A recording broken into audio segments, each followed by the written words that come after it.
शेतकरी हा मुद्दा केवळ आता व्यासपीठापुरता मर्यादित राहिला. अडचणी सांगायच्या, टाळ्या मिळवायच्या, राजकारणासाठी शेतकऱ्याचा वापर करायचा आणि ज्यावेळी त्याला मदत करण्याची वेळ येते त्यावेळी मात्र सगळ्यांनी पाठ फिरवायची. एक वि. स. खांडेकरांचा धडा आहे, मोत्यांचा पाऊस. एक वर्षी काय झालं, स्वाती नक्षत्राचा पाऊस पडला, पाऊस पडला, खूप पाऊस पडला. त्यावेळी समुद्रामध्ये मोत्यांचं पीक खूप आलं, मोती इतके होते, पाणबुड्यांनी पोतेनी मोती काढले.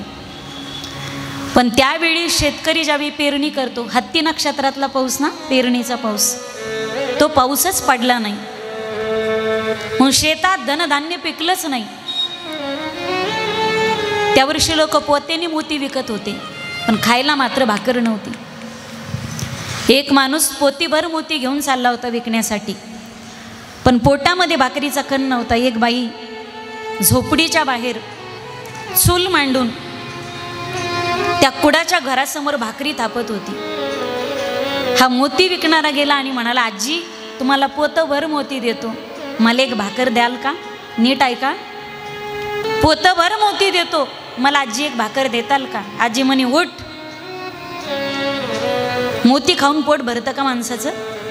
मोती खाऊन पोट भरतं? अरे पोट हे भाकरीने भरतं. आणि भाकर शेतकऱ्याच्या बांधावरती पिकली जाते. जर शेतकऱ्याचं रानच सुरक्षित राहिलं नाही, शेतकरी सुरक्षित राहिला नाही, तर मला सांगा, तुम्ही शेअर्स खाऊन जागणार आहेत का? जा एखाद्या शेतकऱ्याच्या घरात, खूप पैसा आहे तुमच्याकडे, खूप पैसा आहे, म्हणा एखाद्याला, तुला शेअर्स दे, तुम्हाला कप भर दूध देतोस का? एक काळ असा येणार आहे तुमच्याकडे पैसाच पैसा, नोटाच्या थप्प्या असणार आहेत, खूप प्लॉट्स असणार आहेत, बिल्डिंग असणार आहेत, सगळं असणार आहे तुमच्याकडे. मोबाईल तुमच्याकडे, LED, LCD, कॉम्प्युटर, टॅब खूप असणार आहे तुमच्याकडे एकेकाळी. पण ज्यावेळी भाकर पिकणार नाही ना या देशामध्ये, ज्यावेळी शेतकऱ्याच्या शेतामध्ये धान्य पिकणार नाही, त्यावेळी जा एखाद्याच्या दारात, तुम्ही, तुला सगळे शेअर्स देतो, मला एक कप दूध दे, नाही जमणार. तुला कंपन्यांचे बॉन्ड देतो, मला एक भाजीची जुडी दे, नाही जमणार. एक वेळ अशी येणार आहे, शेतकऱ्याच्या दारात तुम्ही उभे राहणार, क्रेडिट कार्डचा गठ्ठा तो ह्या पुढे टाकतो, फक्त एक गोबीचा गड्डा दे. काळ येणार आहे कसा, सगळे प्लॉट्स तुझ्या नावावर करून टाकतो, फक्त एक भाकर दे मला, फक्त एक भाकर दे. हे शब्द बोलते मी केवळ तुमच्या मनावरती, मला तुम्हाला इमोशनल ब्लॅकमेल करायचं म्हणून नाही बोलायचं. मला एक वेळ येणार आहे पा, जर आपण शेतकऱ्याचा विचार केला ना या भारत देशाने, भारत शेती प्रधान देश असं म्हटलं जातं, पण शेतकऱ्याचा विचार किती केला जातो. एक वेळ येणार आहे आपल्यावरती चीनसारखी, मग खा मुंगड्यांचा ठेसा, भाजलेली उंदीर, तळलेलं विंचू, मुंगड्यांचा खरडा, अशा डब्यामध्ये ते सगळे उंदीर ठेवायचे, सगळे ते झुरळ ठेवायचे, आणि असे झुरळ एक वेळ येणार आहे जर या भारताने शेतकऱ्याचा जर विचार केला नाही तर. उंदर, घुशी, झुरळं खाऊन आपल्याला जगावं लागेल जर या भारतात शेतकऱ्याचा विचार झाला नाही तर. शेतीची विभागणी होत गेली, शेतीची विक्री झाली, MIDC आल्या, कंपन्या आल्या, मोठाली घरं बांधली. आता कोणाचंही घर पहा तुम्ही, 5-6 गुंठ्याच्या खाली तर घरच नसतं. अर्ध्या एकरामध्ये तर लोक घरं आणि गार्डनच करताय. इनमीन 4-4, 5-5 एकर, 2-2, 3-3 एकर शेतानी, त्याच्यामध्ये आपली घरं जर 10-10 गुंठ्याची असतील तर पिकवायचं काय, खायचं काय? जर सिमेंटची जंगलं उभारत राहिलो आपण तर येणाऱ्या पिढीमध्ये आपल्याला जमीन दिसणार नाही, कुठं धनधान्य पिकणार नाही, कुठं झाड दिसणार नाही. अतिवृष्टी आणि अनावृष्टी का होते?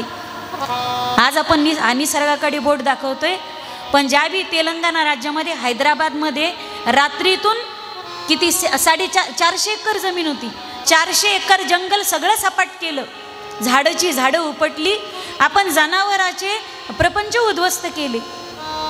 भारताचा राष्ट्रीय पक्षी मोर आहे, पण मोर आगीत जळत होता,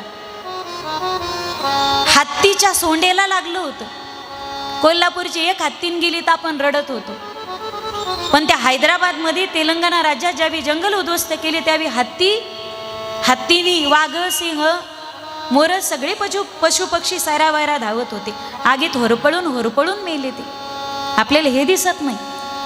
आज अनावृष्टी का झाली? पाप जास्त वाढलं म्हणून अनावृष्टी होते, अतिवृष्टी होते, दुष्काळ.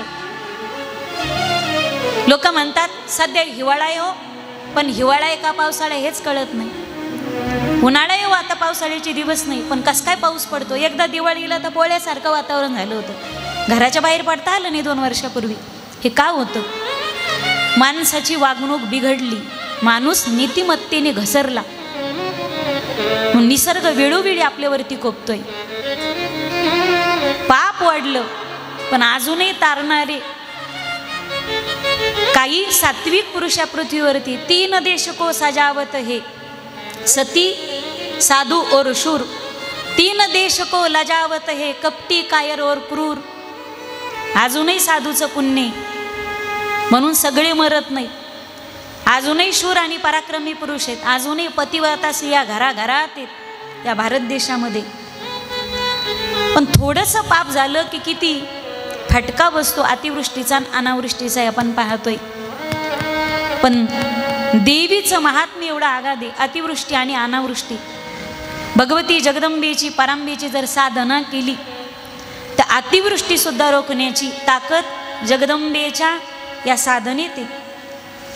ती आई आहे ना, आणि लेकराची चिंता आईला नसते तर असते कुणाला.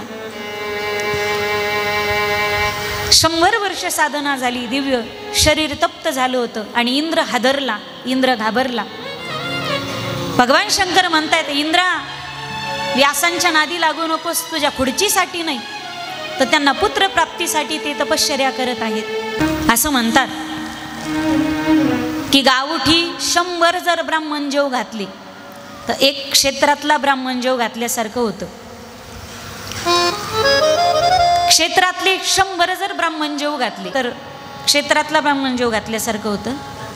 100 क्षेत्रातले ब्राह्मण जेव घातले ते एक पंडित जेवल्याचं पुण्य मिळतं. 100 पंडित जर जेवले तर एक साधू जेवल्याचं पुण्य मिळतं. एक साधू जर जेव घातला, 100 साधू जर जेव घातले तर एक आउलिया महात्मा जेव घातल्याचं पुण्य मिळतं. परमहंस जेवल्याचं पुण्य.